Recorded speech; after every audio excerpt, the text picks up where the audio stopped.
ইফতারি সামনে রেখে দোয়া কবুল হয়। বিশ্বাস হয়? কি সামনে রেখে?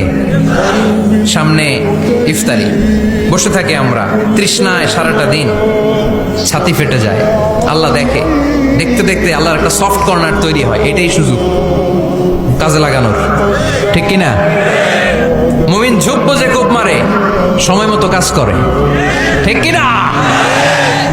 আল্লাহ তখন ফেরেশতাদেরকে জিজ্ঞেস করে, এই ঘটনা কি? খায় না যে? খায় না কেন? আল্লাহ রোজা রাখছে। এগুলো কি? রোয়াবজা, পেঁয়াজ, আলুর চপ, বেগুনি, মুরগির রান খায় না। খায় না কেন? ওরা যে ক্ষুধার্ত, আল্লাহ আপনার ভয়ে। তাই কি চায়?